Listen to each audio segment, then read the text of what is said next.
चलिए इसी के साथ जबलपुर से सीधे रुख करेंगे मुख्यमंत्री शिवराज सिंह चौहान का। और माल उठाया और कारखानों से और माल उठा तो कारखाने के चक्के चली और कारखाने के चक्के चले तो पूंजी का निर्माण हुआ। पूंजी का निर्माण हुआ तो नया निवेश होना शुरू हुआ और उसका परिणाम यह है कि मध्य प्रदेश की ग्रोथ रेट 16 से लेकर 19% के बीच में रह रही है। ये ऐसे ही हमने हासिल किया। ये अर्थव्यवस्था का एक चक्र चला पूरा का पूरा और जिसने मध्य प्रदेश को बदल के रख दिया।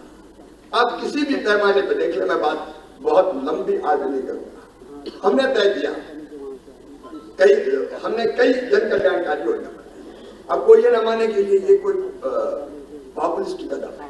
देखिए लाडली लक्ष्मी बनाई गई और ये बनाई 2006 में बनाई, सोशल चेंज के लिए बनाई, क्योंकि सेक्स रेशियो हमने देखा, मैं आश्चर्यचकित रह गया। 1000 बेटों पे 900 बेटियां पैदा हो रही, 900 बेटियां। मैंने कहा ये भगवान, ये दुनिया चलेगी कैसे, सृष्टि का चक्री कैसे चलेगा। और पढ़े लिखे लोग, शहर के लोग, माफ करेंगे मैं सब पर टिप्पणी नहीं कर रहा, जिनका ये सामर्थ्य था कि वो पता लगा लें बेटा आने वाला कि बेटी आने वाली है। अगर पता चल गया कि बेटी आने वाली है तो कई लोगों ने कोख को कतल खाना बना दिया, बेटी को जन्म नहीं लेने दिया, बेटी को जन्म नहीं लेने दिया। वो दर्द मेरे दिल में था, ये अन्याय क्यों। और इसलिए मुझे लगा कि बेटी जब तक बोझ रहेगी, बेटी को धरती पर नहीं आने देंगे, बेटी को वरदान बनाओ। इसलिए लाडली लक्ष्मी योजना लेके आए और आज 44,50,000 मेरी लाडली लक्ष्मी बेटियां मध्य प्रदेश की धरती पे, जिनकी पढ़ाई लिखाई, जिन बेटियों को मैंने गोद में खिलाया था, ऐसे उछालता था और फिर लेता था गोद में, आज वो बेटियां कॉलेज में एडमिशन लेके पढ़ रही है। और जब वो मामा के पुकारती है तो मेरा रोम रोम पुलकित हो जाता है। हमने सोशल चेंज के लिए काम किया। अब बजट की बात कर रहे थे सचिन जी। हाँ, 1 लाख करोड़ पहुंचने में हमको बहुत मशक्कत करनी पड़ी। 1 लाख करोड़ पार करने में 5,000 करोड़ हुआ करता था हमारे तो बजट मध्य प्रदेश का। हमने 1 लाख करोड़ पार किया 14 में, उसके बाद 20 में 21 में पार कर दिया हमने 2 लाख करोड़। और मैं गर्व के साथ कह रहा हूं, आपको प्रणाम करते हो, क्योंकि आपके बिना नहीं हो सकता था। इस साल हमने 3,14,000 करोड़ का बजट बनाया, 3,14,000 करोड़। तो मध्य प्रदेश के बारे में सोच सकता था कि हम इतना बड़ा बजट लेके आ जाएंगे। ये हवा में योजनाएं नहीं चला रहे हम।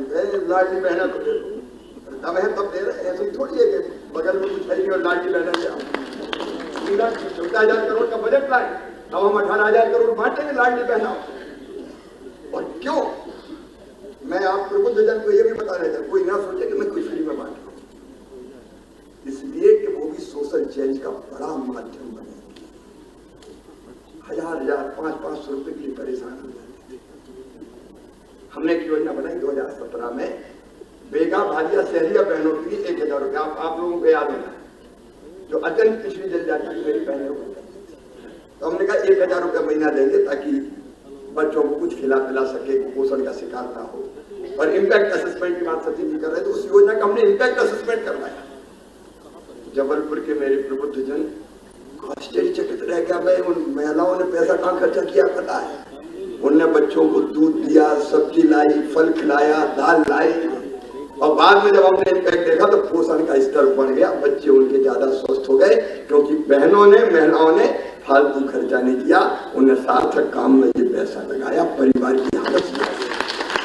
और यहाँ से एक प्रेरणा का जन्म लिया मेरे अंदर, अगर सभी गरीब बहनों को या लोअर मिडिल क्लास की बहनों के पास ये पैसा आएगा तो बहनों की जिंदगी बदलेगी, वो परिवार बदल देगी। एक बार भाई दुरुपयोग कर सकता है, पैसा अगर दे दो तो इधर उधर उड़ा सकता है, लेकिन बहनों की मैं गारंटी लेता हूं, वो पैसे का कभी रोटी बना 50 आदमी आ रहे हैं, निकलने नहीं देते।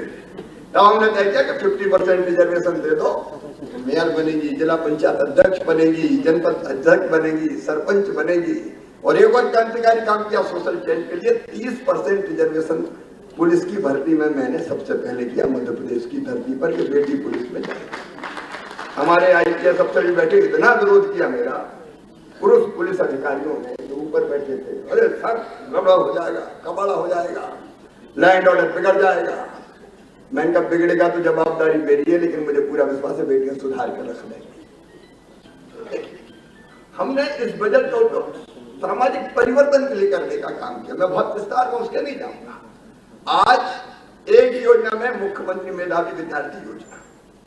8 लाख रुपए तक की आमदनी जिन परिवारों की है, किसी भी जाति समाज की, और अगर उनमें टैलेंट है, उनकी मेहनत से अगर उनका admission medical college, engineering college में होता है या और कोई उच्च शिक्षण संस्थान में होता है, तो उसकी फीस आप में से कई को पता नहीं होगा, मम्मी पापा नहीं भरवाते, मामा भरवाता है, बीजेपी की सरकार भरवाती। 1000 करोड़ रुपए हम फीस भरते हैं अपने बच्चों की, और एक बच्चे ऐसे भी विदेश में कि 62 लाख रुपए फीस भरते हैं एक बेटा। तो कल्पना कर सकता है क्या? ताकि टैलेंट ये महसूस ना करे कि भगवान मेरे मम्मी पापा के पास भी पैसा होते तो मैं यहाँ पहुंच जाता।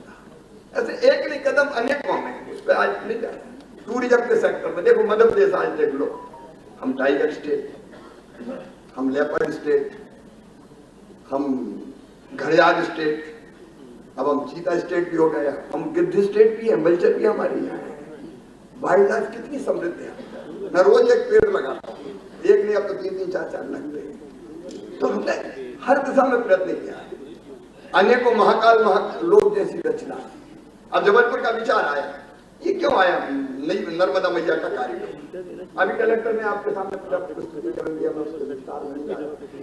हमने उसकी बड़ी कार्रवाई पूरी करनी है। मैं आपसे शेयर करना चाहता हूँ। हम लगातार उस दिन में आए था 25 जनवरी को, और 26 जनवरी को मैंने आपके सामने विषय रखा था नमामि नर्मदे परियोजना की घोषणा 26 को। राष्ट्रीय पर्यावरण अभियान के अनुसंधान तो नीरी के साथ हमने बैठक की 2 फरवरी को, फिर 15 फरवरी को मेरे साथ बैठक हुई यहाँ के अधिकारियों की, फिर 23 फरवरी को बैठक हुई, फिर 2 मार्च को सलाहकारों के साथ बैठक हुई, और अब हमने कंसल्टेंट नियुक्त करने के लिए RFP का प्रकाशन 7 अप्रैल को कर दिया। बहुत जल्दी जबलपुर की धरती पर नर्मदा मैया का एक भव्य कॉरिडोर साकार रूप लेने वाला है। और अभी जो हमने कल्पना की है, क्या नाम उसका, HPC क्या नाम है, जिसने केवड़िया बनाया था, केवड़िया और संसद, SCP, हम उसको दे रहे हैं बनाने। ये ऐसा काम नहीं कि जो सरकार को करना जरूरी होता है, लेकिन हमको करना अपनी सांस्कृतिक विरासत को भी हमको सहेज के रखना है। इसलिए बनेगा ये नर्मदा कॉरिडोर हमारा, जबलपुर को नई पहचान देने की इस परियोजना में हमारी कोशिश है। इस पूरी परियोजना में मैं विस्तार में नहीं जाऊंगा, भेड़ा घाट हो, मदन महल इको जोन हो, ग्वारी घाट नर्मदा महाआरती हो, मदन महल सफारी और जू हो, नर्मदा वाटिका और धार्मिक केंद्र हो, इको टूरिज्म क्षेत्र के लिए टेंट सिटी हो, पौराणिक व्याख्या केंद्र और विज्ञान केंद्र हो, नर्मदा परिक्रमा के रूप में संग्रहालय हो, भेड़ाघाट रिवर राफ्टिंग हो, house boat, food, floating restaurant, ये सब की योजना है जो हम इसको साकार रूप देना चाहते हैं। तो एक सेक्टर नहीं है कि जिसमें हम केवल पानी, बिजली, सड़क के लिए काम कर रहे हो। निवेश के क्षेत्रों में संस्कार धानीवासियों को बताना चाहते हैं, ग्लोबल इन्वेस्टर समिट भले ही इंदौर में हुई हो, लेकिन आपके यहाँ पूरे अपने जबलपुर और उसके आसपास 2,41,000 करोड़ के प्रपोजल हमारे पास आए हैं, जिसमें 4.5 लाख लोगों को नौकरियां मिली। अलग अलग जो मुख्य निवेशक जिन्हें रुचि दिखाई, Ramnik power, Hindustan lever, star craft, Varun beverage, sleep bank, ये सब जबलपुर आए हैं। जबलपुर में जमीन मांग रहे हैं, जबलपुर के आसपास जमीन मांग रहे हैं, और इसलिए जो रिंग रोड है हमारा, उस रिंग रोड के आसपास अभी कलेक्टर प्रेजेंटेशन कर रहे थे, 456 वर्ग किलोमीटर की वृद्धि हो रही है। और इस पूरे क्षेत्र को नियोजित विकास करके मैं पहला मेगा प्लांट सिटी अगर मध्य प्रदेश में हम बनाएंगे तो जबलपुर को बनाएंगे। ये प्लान पूरा है, और इस पूरे इलाके में कैसे इंडस्ट्रियल एरिया डेवलप हो सकता है उसमें हम भी जान लगाएंगे, क्योंकि हमको चाहिए। तो उसके लिए हम प्रयास कर रहे हैं, नवीन मॉडल बना रहे हैं, और इसके लिए भी अंतरराष्ट्रीय स्तर के विशेषज्ञों से और अर्बन प्लानरों से उनके साथ हम संवाद और संपर्क कर रहे हैं। जबलपुर का टैलेंट भी इसमें हमारा साथ है। हम एक छोटी टीम ऐसी बनाए जो इस क्षेत्र के जबलपुर के विशेषज्ञ हैं, हम उनसे परामर्श दें। जबलपुर के विकास में जबलपुर वालों का योगदान है। अगर हमारी क्षमता है, हम जिस विषय को जानते हैं उसमें हम योगदान क्यों नहीं दे सकते। एजुकेशन सिटी जबलपुर बनेगी, सांसद जी अभी आपके सामने कह रहे थे, हम जबलपुर को बनाएंगे एजुकेशन सिटी। हमने ये क्यों सोचा? ग्लोबल स्किल पार्क इसलिए सोचा कि देखिए, बच्चों के हाथ में अगर हुनर होगा तो तो दुनिया में कहीं भी प्लेसमेंट मिल जाएगा, अपने यहाँ भी मिलेगा और दूसरे देश में भी मिलेगा और दुनिया में मिलेगा। इसलिए ग्लोबल स्किल पार्क बनेगा जबलपुर की धरती पर। और एक और कई प्रयोग हमने किए, सबको बताने का समय नहीं है, लेकिन एक प्रयोग जैसे बच्चों की सरकारी नौकरियां 1,14,000 भर्ती कर रहे हैं, लगातार चल रहा है, आपने देखा होगा, वो एक तरीका है, लेकिन सब नहीं जा सकते। दूसरा, मुख्यमंत्री उद्यम क्रांति, प्रधानमंत्री रोजगार सृजन जैसे कार्यक्रम कि जिसके माध्यम से आपको ध्यान नहीं होगा, 2.5 लाख लोगों को स्वरोजगार के लिए पूरे मध्य प्रदेश में हर महीने लोन दिया जाता। हम रोजगार दिवस करते हैं, वो आंकड़े कई बार ध्यान में नहीं आते, किसी को 5 लाख, किसी को 10 लाख, किसी को 15 लाख, 50 लाख रुपए तक का, तो उसका हमें अलग लेते हैं। छोटे छोटे स्ट्रीट वेंडर, उनको 10,000 रुपए तक का अलग मिलता है। आजीविका मिशन की हमारी बहनें गरीब, वो अपने रोजगार काम धंधे में अलग लगी। लेकिन अब एक कॉन्सेप्ट में बेरोजगारी भत्ते का विरोधी हूँ। चिड़िया अपने बच्चों को घोंसला नहीं देती, चिड़िया अपने बच्चों को पंख देती है, पंख, जिससे वो लंबी उड़ान भर सके। ये बेरोजगारी भत्ता क्या मूर्ख बनाते हैं ये कुछ राजनीतिक दल, चुनाव आया बेरोजगारी भत्ता ले, और वो नियम ऐसे बना देंगे कि बेचारे भटक भटक के मर जाएंगे बच्चे, मिलेंगे नहीं, ऐसे नियम बना देंगे। हमने सीधा किया बेरोजगारी भत्ता नहीं, हमने योजना बनाई, उसका नाम थोड़ा और अभी क्लिक नहीं हो रहा मुझे, मैं शायद बदलूंगा, आपसे भी मैं सुझाव मांगूंगा। अभी नाम रखा मुख्यमंत्री कौशल कमाई योजना। ये आइडिया ये है कि बच्चों के हाथों में हुनर दे दो, बच्चों को काम सिखाओ। काम कहाँ सिखाओ? आप छोटी फैक्ट्री में सिखाओ, बड़ी फैक्ट्री में सिखाओ, लेकिन केवल इंडस्ट्री में नहीं, सर्विस सेक्टर में। मान लीजिए किसी ने सीए किया है और लॉ फर्म में वो काम सीख रहा है, तो उस बच्चे की मदद करनी चाहिए। कोई अच्छी बढ़िया नाई की दुकान है, उसमें अगर वो बाल काटना भी सीख रहा है और बढ़िया उसके कारण उसको काम मिल सकता है, क्यों नहीं सीखना चाहिए साहब? अगर किसी अलग अलग तरह की जो संस्थाएं हैं जहां उसके हाथों में हुनर सिखा सकते हैं, तो बहुत व्यापक दायरा हम रख रहे हैं। इंडस्ट्री जो सर्विस सेक्टर हो, लोहारी और कुम्हारी का काम हो, लेकिन ऐसी जगह जिनको थोड़ी विशेषज्ञता प्राप्त हो, तो ऐसे बच्चे काम सीखेंगे और काम सीखने के बदले उनको हर महीने हम 8,100 रुपया देंगे काम सीखने के बदले। हम उनसे कहेंगे भैया तुम अच्छा काम सीखो, ये पैसा भी तुम्हारा खर्चा चलेगा, और साल भर देंगे। और साल भर के बाद वो इतने सिद्धहस्त हो जाएंगे कि उनको परमानेंट जॉब मिल जाएगा या अपना जॉब को खड़ा कर लेंगे, ताकि भविष्य उनका बेहतर हो सके। ऐसी अनेकों चीजें मध्य प्रदेश की सरकार कर रही है।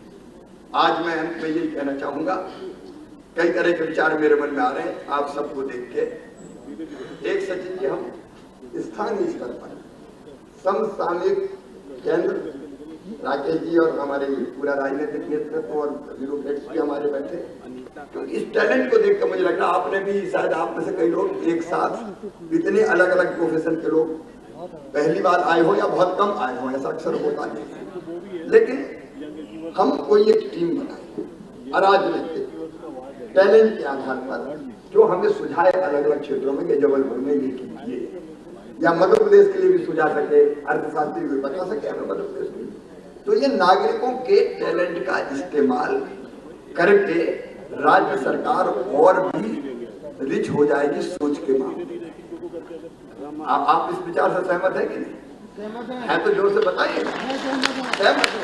मुझे लगता है कि हम लोग बहुत सोचने वाले, तो हम ही थोड़ी सोचते, तो इस तरह का प्रयास भी हम करेंगे। मटर की बात आई है, मटर को जीआई टैग बनना चाहिए, मटर की अलग पहचान बनना चाहिए। अगर ऑर्गेनिक मटर है अपना, तो कैसे और ज्यादा एक्सपोर्ट कर पाए, उसकी अलग ब्रांडिंग कैसे कर पाए, अलग पहचान कैसे बना पाए। अब ये मतलब भवन में बैठ के मटर अगर हम दे दें किसी आइए सब तक, तो वो मटर थोड़ी समझे, हो सकता है कोई किसान ज्यादा अच्छा समझ के बता दे। तो मुझे लगता है कि इस तरह हमको उपयोग करना चाहिए, विशेषता अगर जनता के बीच में है। आज आपने समय दिया, मैं आपका बहुत बहुत आभारी हूँ। आइए हमारे साथ विकास के भागीदार बनिए, ताकि मध्य प्रदेश को नंबर 1 का राज्य बना सके। बहुत बहुत धन्यवाद, प्रणाम, नमस्कार। एक बात अंत में और ये कह रहा हूँ कि जबलपुर में हमने बोन मैरो ट्रांसप्लांट यूनिट भी खोलने का फैसला किया है, क्योंकि सिकल सेल और थैलीसीमिया आप लोग जानते कितने पेशेंट आते हैं, उनको बहुत दिक्कत होती है, उसके लिए आवश्यक धनराशि की व्यवस्था भी कर रहे हैं। बहुत बहुत बहुत बहुत धन्यवाद, बहुत बहुत आभार आपके प्रेरक उद्बोधन के लिए। माननीय शिवराज सिंह चौहान जी और अब हमारे